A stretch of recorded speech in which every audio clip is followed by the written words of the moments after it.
नमस्कार दोस्तों, मैं सुप्रिया स्वागत करती हूँ आपका डिकोड एग्जाम के डेली करंट अफेयर की क्लास में।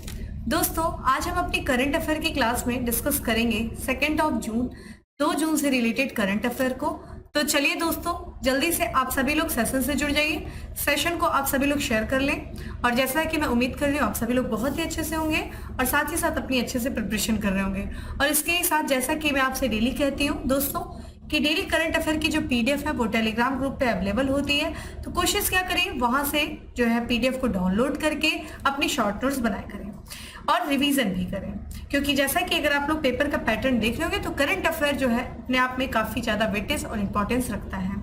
इसी के साथ हम अपनी करंट अफेयर की आज की क्लास शुरू करते हैं। और क्लास शुरू करूं उसके पहले कहना चाहूंगी कि जल्दी से चैनल को सब्सक्राइब कर लीजिए और बेल आइकन को प्रेस कर लीजिए। इससे आपको चैनल से रिलेटेड हर क्लास की वीडियो का प्रॉपर नोटिफिकेशन मिलेगा और आपकी कोई भी क्लास मिस नहीं होगी।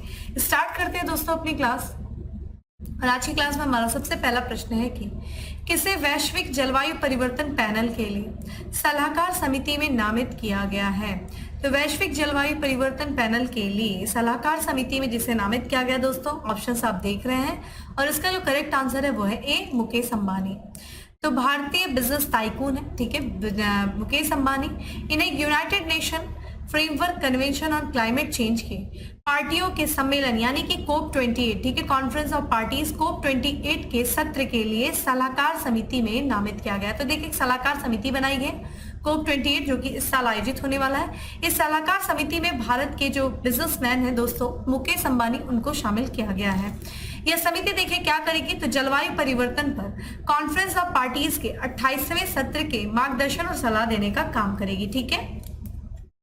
इसके अलावा देखिए और कौन है, तो centre for science and environment के डायरेक्टर जनरल सुनीता नारायण के अलावा मुकेश अंबानी एकमात्र भारतीय हैं जिन्हें COP 28 के प्रेसिडेंट की एडवाइजरी कमेटी में शामिल किया गया है। तो यहाँ पे देखिए सुनीता नारायण है और इसके साथ साथ मुकेश अंबानी, ठीक है, ये एकमात्र ऐसे भारतीय जिनको COP 28 के प्रेसिडेंट के एडवाइजरी कमेटी में शामिल किया गया है।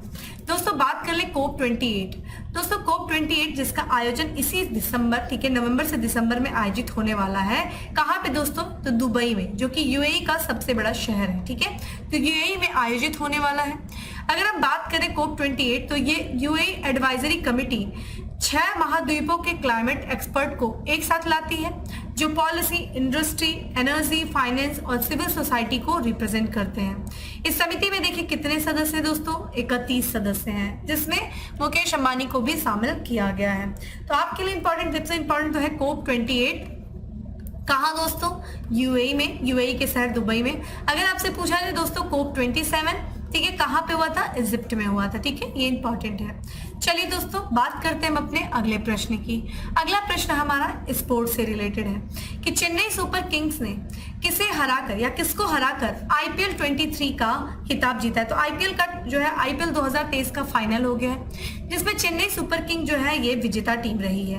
पूछा जा रहा है आपसे उप विजेता कौन रहा है, तो करेक्ट आंसर इज बी, ठीक है, उप विजेता यानी कि अगर किसको हराया है चेन्नई सुपर किंग ने, तो गुजरात टाइटंस को हराया है। तो यहाँ पे हम बात करें दोस्तों, जो चेन्नई सुपर किंग्स जो है ये गुजरात टाइटंस को हराई, यानी कि अगर हम बात करें IPL का जो फाइनल मैच हुआ है दोस्तों, वो चेन्नई सुपर किंग और गुजरात टाइटंस के बीच में हुआ है, जिसमें देखा जाए चेन्नई ने गुजरात को 5 विकेट से हराया और इसी के साथ साथ जो है 5वीं बार IPL का खिताब जीता है। तो यहाँ पे चेन्नई सुपर किंग ने 5वीं बार जो है IPL का खिताब जीता है और इसी के साथ साथ देखा जाए तो गुजरात जो है लगातार दूसरी बार खिताब जीतने से चूक गया, ठीक है। इसके बाद में देखा जाए तो चेन्नई ने जो है टॉस जीता था और गेंदबाजी का फैसला लिया था, ठीक है, टॉस जीत करके। गुजरात ने देखा जाए तो बल्लेबाजी करते हुए, ठीक है, साई सुदर्शन 96 की बेहतरीन, ठीक है, पारी के साथ उन्होंने 212 रन जो है यहाँ पे बात करें गुजरात ने 212 रन का विशाल स्कोर किया था, जिसमें सबसे अधिक साई सुदर्शन ने किया था, ठीक है।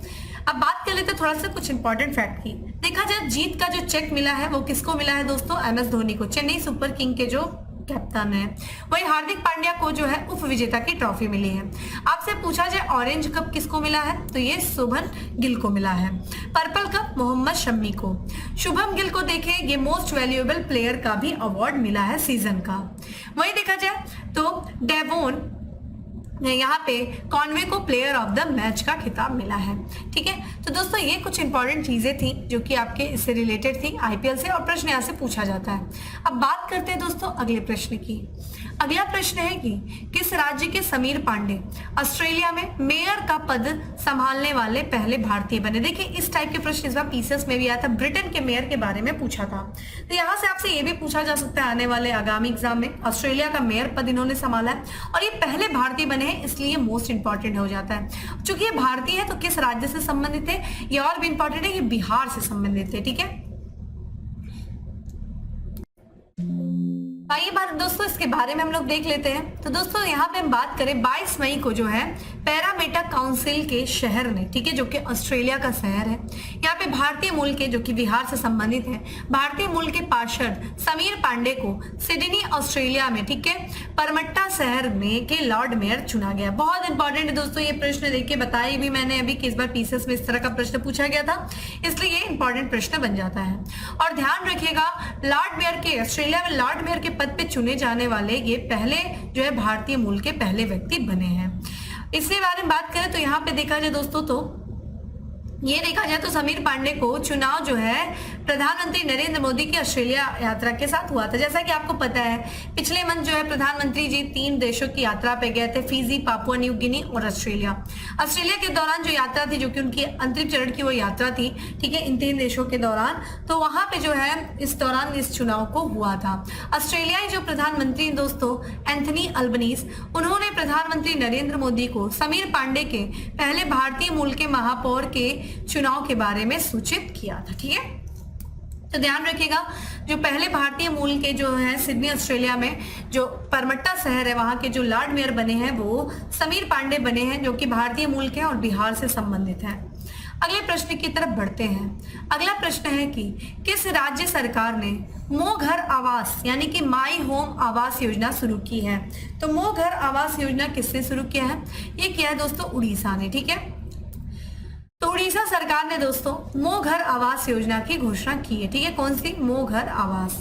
उड़ीसा के जो मुख्यमंत्री है दोस्तों नवीन पटनायक, ठीक है, नवीन पटनायक ने राज्यों के लोगों को अपने घरों को पूरा करने या अपग्रेड करने के लिए वित्तीय सहायता प्रदान करने के लिए मो घर माई हाउस योजना शुरू करने की घोषणा की है।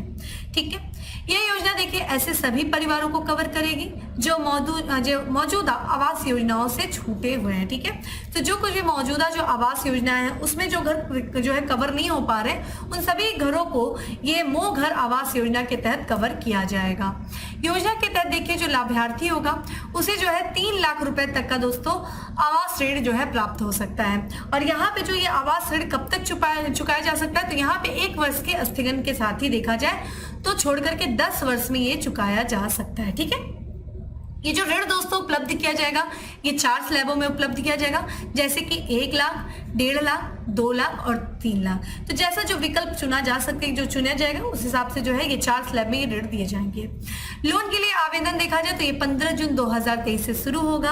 और ध्यान रखिएगा इस योजना के लिए पात्र कौन है, तो जो कच्चे जो फूस के घर होते हैं या फिर कंक्रीट के छत वाले जो पक्के कमरे होते हैं उनमें रहने वाले जो परिवार है वही योजना के लिए जो है पात्र होंगे। ठीक है, मो घर आवास योजना उड़ीसा सरकार के द्वारा जो है शुरू की गई है। कमेंट बॉक्स में बताइए मुझे दोस्तों कि प्रधानमंत्री आवास योजना, ठीक है, प्रधानमंत्री आवास योजना किस वर्ष शुरू की गई थी।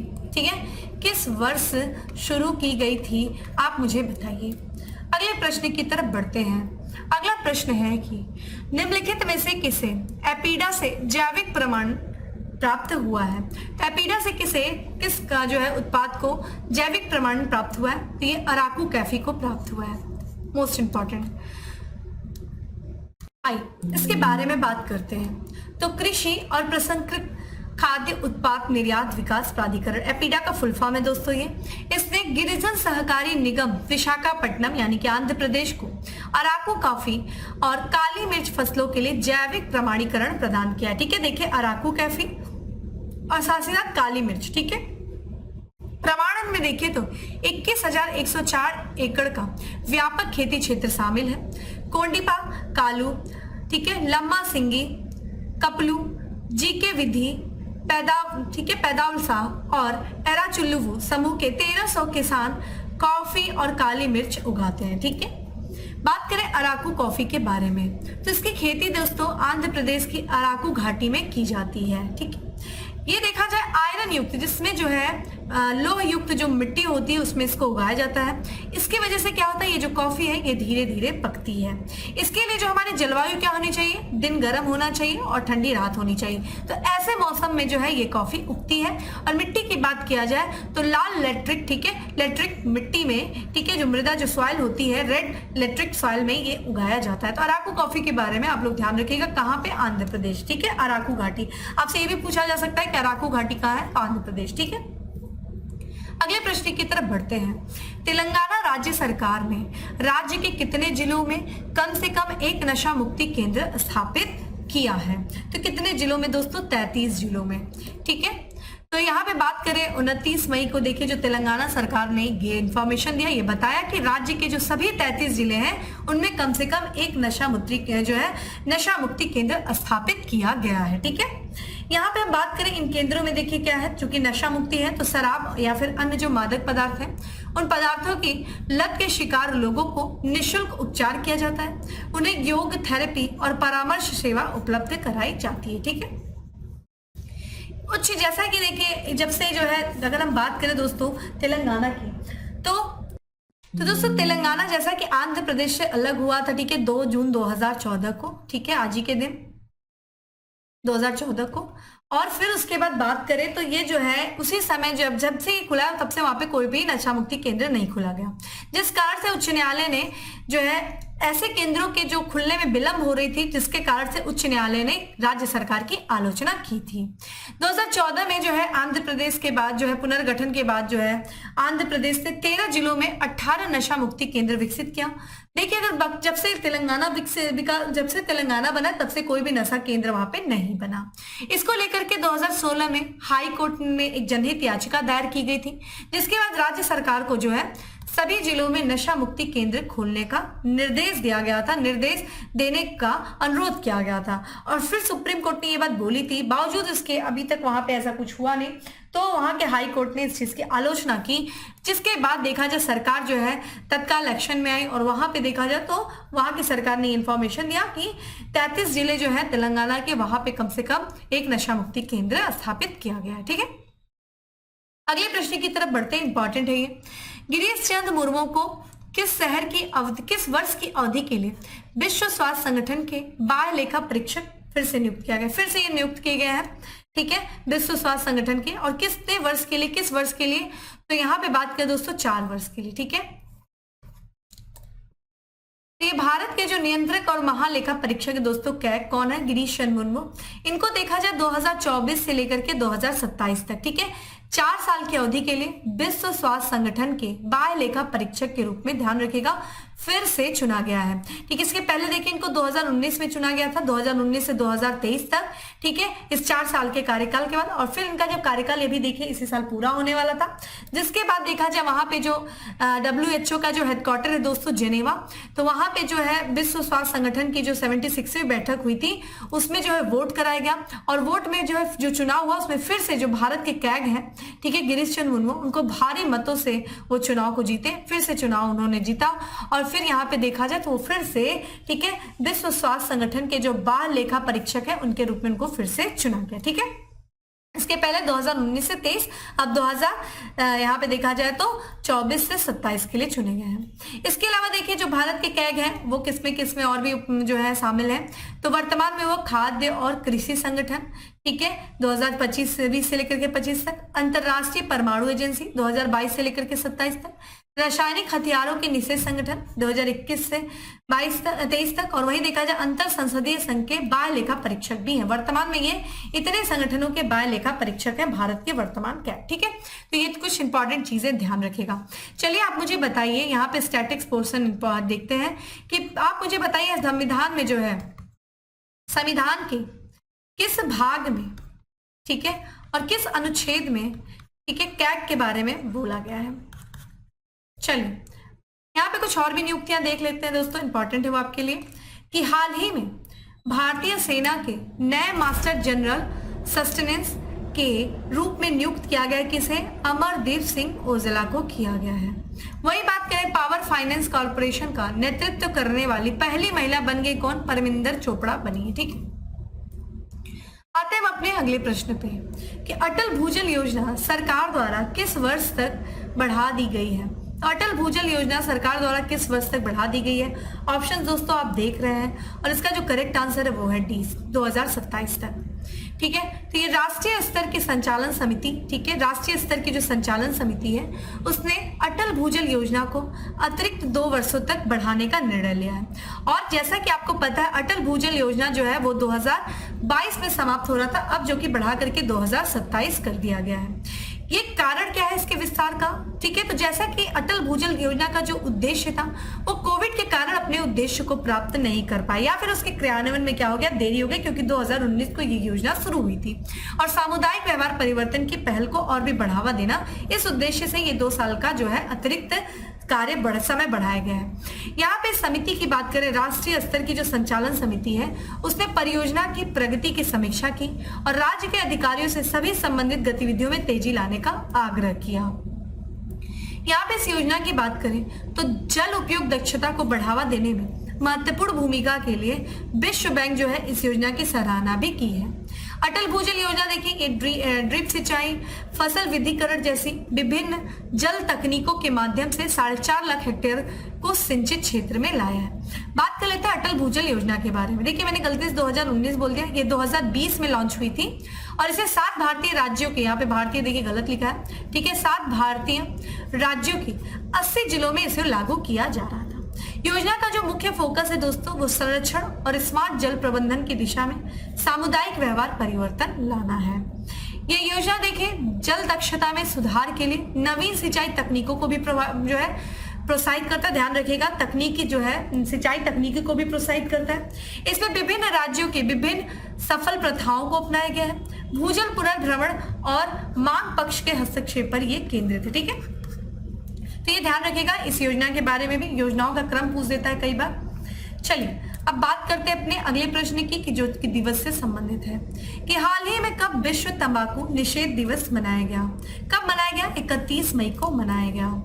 ठीक है, तो हम बात करें दोस्तों तंबाकू के सेवन से होने वाली हानिकारक प्रभावों के बारे में लोगों को जागरूक करने के उद्देश्य से हर साल 31 मई को विश्व तंबाकू दिवस मनाया जाता है। ठीक है, तो लोगों को एक तरीके से जो तंबाकू के सेवन करते हैं उसका हानिकारक जो प्रभाव पड़ता है उसके प्रति लोगों को जागरूक करने के लिए विश्व तंबाकू निषेध दिवस जो मनाया जाता है वो 31 मई को मनाया जाता है। इस वर्ष इस दिवस की थीम क्या है? हमें भोजन चाहिए, तंबाकू नहीं। सबसे पहली बार जो इस दिवस को अपनाया गया था WHO के द्वारा, वो 1987 में WHO के द्वारा इसे अपनाया गया था और 1988 में इस दिवस की शुरुआत की गई थी। ठीक है, तो ये दिवस ध्यान रखिएगा। आते हैं अपने आज के अंतिम प्रश्न पे कि हाल ही में भारत को कहां दूसरी जल विद्युत परियोजना स्थापित करने को मंजूरी मिली है? तो दूसरी जल विद्युत परियोजना भारत कहां स्थापित करने जा रहा है, किस देश में? ऑप्शंस आप देख रहे हैं दोस्तों और इसका करेक्ट आंसर है ए, नेपाल। ठीक है, तो नेपाल सरकार ने भारत के सतलुज जल विद्युत निगम लिमिटेड, ठीक है, सतलुज जल विद्युत निगम लिमिटेड को देश में दूसरी जल विद्युत परियोजना विकसित करने की मंजूरी दिया है। तो कौन करेगा दोस्तों दूसरी जल विद्युत परियोजना विकसित? नेपाल में सतलुज जल विद्युत निगम लिमिटेड। इस नगर निगम लिमिटेड की बात करें तो वर्तमान में 900 मेगावाट की क्षमता के साथ पूर्वी नेपाल में अरुण 3 जल विद्युत परियोजना के विकास में शामिल है। तो अरुण 3 जल विद्युत परियोजना का विकास भी इस निगम के द्वारा किया जा रहा है जो कि 900 मेगावाट का है और ये पूर्वी नेपाल में किया जा रहा है। जो नेपाल के प्रधानमंत्री दोस्तों पुष्प कमल दहल, उनकी अध्यक्षता में निवेश बोर्ड नेपाल ने नेपाल और जो है ये निगम जो है इसके बीच परियोजना विकास समझौते के मौजूद जो मसौदे हैं उनको मंजूरी दिया है। यहाँ पे हम बात करें जो परियोजना विकास समझौता है वो 669 मेगावाट की क्षमता के साथ पूर्वी नेपाल में लोअर अरुण जल विद्युत परियोजना के विकास के लिए है। लोअर अरुण जल विद्युत परियोजना, ठीक है, सतलुज, ठीक है, जल विद्युत, यहाँ पे बात करें तो जल विद्युत निगम लिमिटेड द्वारा विकसित की जा रही है। ठीक है, ये भी तो लोअर जल विद्युत अरुण जल विद्युत परियोजना दोस्तों नेपाल में, ये चीज ध्यान। आइए बात करते हैं नेपाल की। देखा जाए नेपाल राज्य की जो स्थापना की गई थी दोस्तों वो शाह वंश के द्वारा की गई थी और ये दक्षिण एशिया का देश है जो कि स्थलरुद्ध है। दो देशों स्थलरुद्ध यानी कि इसकी कोई भी सामुद्रिक सीमा नहीं है। ये भारत और तिब्बत के बीच में स्थित है, ठीक है, लैंडलॉक्ड कंट्री है। वर्तमान में जो यहाँ के प्रधानमंत्री है वो पुष्प कमल दहल प्रचंड है। राष्ट्रपति की बात करें तो रामचंद्र पैदोल है। यहाँ की जो राजधानी है वो काठमांडू है। नेपाली रुपया जो यहाँ की करेंसी है। तो दोस्तों ये था आज का हमारा 10 MCQs। अब बात करते हैं दोस्तों फैक्ट्स ऑफ द डे की। फैक्ट्स ऑफ द डे में दोस्तों हमारा सबसे पहला फैक्ट्स है कि हाल ही में गोवा दिवस मनाया गया। कब मनाया गया? यहाँ पे 30 मई को मनाया गया। ज्योति याराजी द्वारा टीम मीटिंग 2023 एथलेटिक्स मीट में पदक जीता। क्या जीता? कौन सा पदक? स्वर्ण पदक जीता। राजस्थान हाई कोर्ट के मुख्य न्यायाधीश नियुक्त किया गया किसे? जस्टिस ऑगस्टिन जॉर्ज को, ठीक है।